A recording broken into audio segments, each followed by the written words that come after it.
దళిత మహిళ అని చెప్పబడే సునీత ఎవరైతే ఉన్నారో ఆమె దళితురాలైతే మేము కూడా దళితులు. ఆమెకు న్యాయం చేయడానికి ఏ రాజకీయ నాయకుడు ఆమె పక్కన నిలబడ్డా ఖచ్చితంగా మా పక్కన కూడా నిలబడాలి. ఏ పత్రికా విలేకరులు ఆమె తరపున పోరాడడానికి సిద్ధంగా ఉంటే మా తరపున కూడా ఖచ్చితంగా న్యాయం చేయడానికి మీ వంతు సహాయ సహకారాలు ఖచ్చితంగా మాకు అందించాలని కోరుకుంటున్నాం. సో ఇప్పుడు ఆమెని సస్పెక్ట్ చేసి ఆమె మీద అనుమానంతోటో ఆమెనే తీసిందనే ఒక ఊహాగానంతోటో అయితే ఆమె మీద మేము కంప్లీట్ చేయలేదు. కల్లారా ప్రత్యక్షంగా చూసినందుకే ఆమె పెట్టిన సాక్ష్యం ఉంది. ఇప్పుడు ఆమె పెట్టినట్టు కూడా మేము ఆమె పట్టుకున్నట్టు కూడా ఈ గల్లీలో హై విట్నెస్ కూడా చాలా మంది ఉన్నారు. సో ఆమె పెట్టింది ఆమె తీసుకొచ్చి మేము అడిగినట్లు కూడా అందరూ గల్లీలో అందరూ హై విట్నెస్ ఉన్నారు. వాళ్ళతో కూడా మీరు ఆలోచన చేసుకుని వాళ్ళని కూడా అడిగి మీరు కావాల్సి విచారించి నిజంగా ఆమె పెట్టిందా లేకపోతే ఇది కావాలని వాంటెడ్ గా ఇంతకు ముందు ఆమె మీద ఏమన్నా అనుమానం ఉండి ఆమె మీద ఏమైనా కక్ష ఉండి ఆమె మీద పగ ఉండి కావాలని చెప్పి ఆమె మీద దొబ్బుతురా అనేది కూడా మీరు విచారణ జరిపించి ఆ విచారణలో మీరు నిజాలు తెలుసుకొని ఖచ్చితంగా మాకు న్యాయం జరిగే విధంగా మీరు చూడాలని చెప్పి కోరుకుంటున్నాం. ఫస్ట్ రోజు కంప్లీట్ ఇచ్చినప్పుడు ఎన్ని తులాల బంగారం మీద ఇచ్చారు? 27 తులాస్ అని చెప్పినాం సార్. సో అయితే వాళ్ళంతా క్యాలిక్యులేట్ చేసి ఇది ఇంత అంత అని చెప్పి లాస్ట్ ఫైనల్ గా ఎఫ్ఐఆర్ లో వచ్చేసి ఎఫ్ఐఆర్ లో 24 ఫైనలైజ్ చేసేసారు. ఎందుకు ఫైనలైజ్ చేసిన 27 అంటే మేము బిల్స్ చెక్ మమ్మల్ని బిల్స్ చూపించమన్నారు సార్. మీరు 27 తులాలని అంజాత చెప్పడం కాదు, బిల్స్ చూపించండి, మీరు ఎంత చేసి ఏందనేది మీరు బిల్స్ చూపించండి అని అంటే మా బిల్స్ తో సహా పోయినాయి. కాబట్టి మేము బంగారం గోల్డ్ షాప్ లో ఫోన్ చేసి వాళ్ళ దగ్గర ఉన్న ఎక్స్ట్రా బిల్ ఉంటది కదా, ఆ బిల్లు ద్వారా మేమంతా క్యాలిక్యులేట్ చేసుకున్న తర్వాత ఆ క్యాలిక్యులేషన్ లో 24 ఫైనలైజ్ అయ్యింది. ఐటమ్ అయితే రాసుకున్నారు. సో ఒకవేళ 24 or 27 అనేది మీ గోల్డ్ దొరికిన తర్వాత మీ ఐటమ్స్ మీకే ఇస్తాం కాబట్టి చూపిస్తే అప్పుడు ఇస్తామని చెప్పినారు. తులాలలో పెద్ద ఇబ్బంది ఏమి ఉండదు. ఇంపార్టెంట్ ఐటమ్స్ ఏమేమి ఉన్నాయి మీకు తెలిసిన? మాది సార్ ఇప్పుడు నాదొక నెక్లెస్ ఉంది, మా వదినది నెక్లెస్ ఉంది, మా వదినది నల్ల పూసల తాడుంది, నా ఈ కమ్మలు మా ఇద్దరివి పిస్తల తాడుంది నాది, మా ఇద్దరివి కమ్మలు ఉన్నాయి. తులం నాదొక్క తులం ఆమెది అర్ధ తులం ఉంటది, మాటీలు అర్ధ తులం ఉంటాయి. నాదొక చైన్ ఉంది, అది తులం చైన్. నా బ్రాస్లెట్ అరతులం బ్రాస్లెట్ ఉంటది.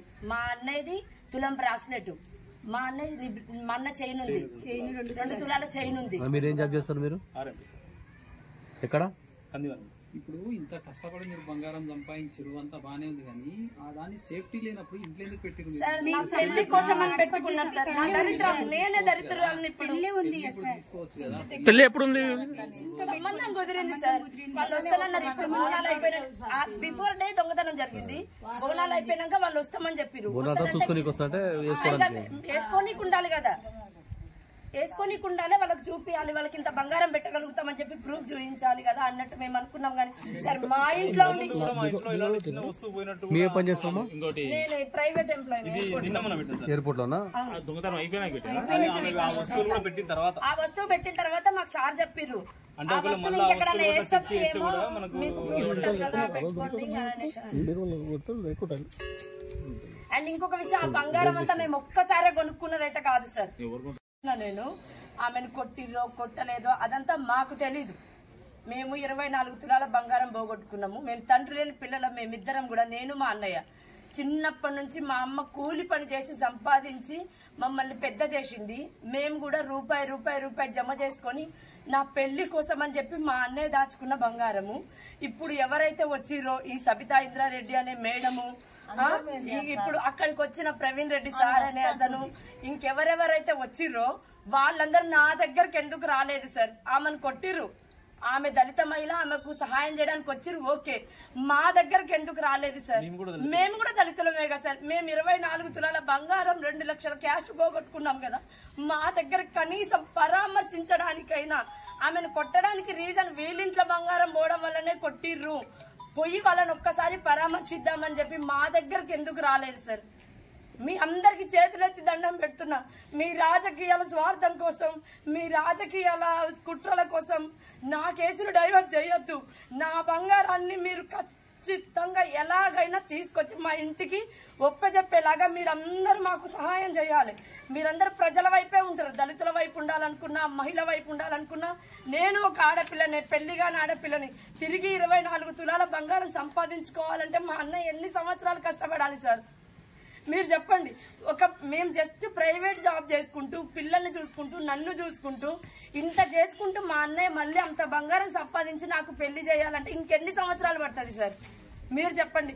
నా కేసును మాత్రం మీ రాజకీయాల కోసమో, మీకు లబ్ధి పొందడం కోసమో నా కేసును మాత్రం డైవర్ట్ చేయొద్దు. మీ అందరి పాదాలు పట్టుకొని అడగమన్నా నేను అడుగుతున్నా. నా కేసును డైవర్ట్ చేయొద్దు. మీ రాజకీయాల కోసం చేస్తారా, దేనికోసం చేస్తారా మాకు అనవసరం. మా బాధ ఏంటంటే ఆమెను చేయడం తప్పే అయి ఉండొచ్చు సార్. మొత్తం పోతుంది సార్. స్వస్థానికి పోతే మేము నా వల్లనే మా అన్నయ్యకి ఇన్ని కష్టాలు వచ్చినాయి అని చెప్పి మనస్పర్ధకు గురవుతున్నా సార్. నేను అనేదాన్ని వాడి జీవితంలో లేకపోయి ఉంటే ఇంత బంగారం కోసం కష్టం చేయకపోతుండే. ఇంత బంగారం పోయింది. 15 రోజుల నుంచి మా ఇంట్లో వంట చేసుకోలేము సార్. మేము మంచినీళ్ళతో బ్రతుకుతున్నాం. మీరు ఇవన్నీ గ్రహించాలి. ఎవరి రాజకీయాల స్వార్థం కోసం, ఇంకా దేనికోసమో, ఎవరి పేరు తెచ్చుకోవడానికి కోసమో, ఇంకా దేనికోసమో నా కేసును మాత్రం డైవర్ట్ చేయొద్దు. నా బంగారాన్ని తిరిగి రప్పించడానికి మీ అందరికి ఏ విధంగా సహాయం చేయడానికి వీలైతే ఆ విధంగా సహాయం చేయండి సార్.